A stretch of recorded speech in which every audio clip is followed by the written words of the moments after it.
बिस्मिल्लाहिर्रहमानिर्रहीम। अस्सलाम वालेकुम। शेख सादी रहमतुल्लाह अलैह की दिलचस्प कहानी। हज़रत शेख सादी शराजी रहमतुल्लाह अलैह छोटी उम्र के थे कि एक दफ़ा अपने वालिद साहिब के हमरा ईद की नमाज के लिए जा रहे थे कि लोगों की बहुत भीड़ थी। इसलिए वालिद ने इन्हें नसीहत की कि देखो बेटा, मेरी उंगली ना छोड़ना, वरना रश और भीड़ में गुम हो जाओगे। लेकिन रास्ते में नन्हे सादी ने वालिद की उंगली छोड़ दी और खेल कूद में मशगूल हो गए, जैसा कि बच्चों की आदत होती है। खेल से फारिग होकर जब वालिद को करीब ना देखा तो मारे खौफ के रोने लगे। इतने में वालिद भी इन्हें ढूंढते ढूंढते वहां आ गए।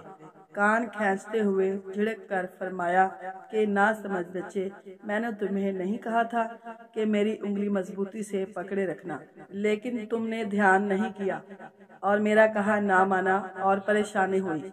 बड़ी उम्र में हज़रत सादी लोगों को ये आप बीती वाक़या सुना कर फरमाया करते थे कि अगर तुम दुनिया की भीड़ में गुम होना नहीं चाहते तो किसी नेक बंदे का दामन थाम लो, वरना परेशानी में ठोकरें खाते फिरोगे। जो बुजुर्गों का दामन छोड़ देता है वो यूं ही भटकता रहता है। सादी अपना वाक़या यूं बयान फरमाते थे कि एक दफ़ा मेरे पाँव में जूता ना था और जेब में कोई पैसा भी ना था कि उससे जूता खरीद सकूं। नंगे पाँव जा रहे थे और दिल ही दिल में कह रहे थे, खुदा ने मेरे नसीब कितने ख़राब बनाए हैं। इसी हालत में चलते चलते कुफा की मस्जिद में जा पहुंचा। वहां एक आदमी को देखा कि जिसके पाँव ही नहीं थे।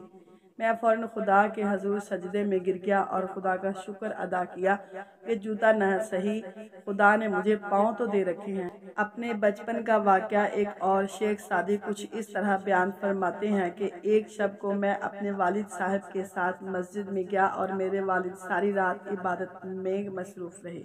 उनके साथ मैं भी नमाज में मशगूल हो गया। हमारे नज़दीक चंद आदमी गहरी नींद सो रहे थे। मैंने वालिद साहब से कहा कि ये लोग ऐसे सो रहे हैं जैसे मर गए हों।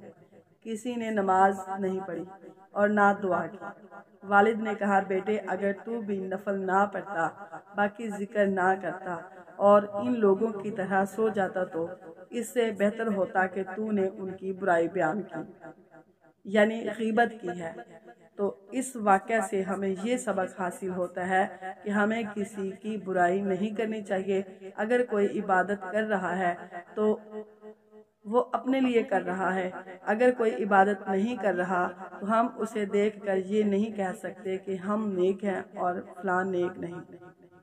अगर वीडियो अच्छी लगे तो इसे लाइक और शेयर करें और कमेंट बॉक्स में अपनी राय का इजहार ज़रूर फरमाएं। और हाँ, माही 786 यूट्यूब चैनल को सब्सक्राइब करना ना भूलें। अल्लाह हाफिज़।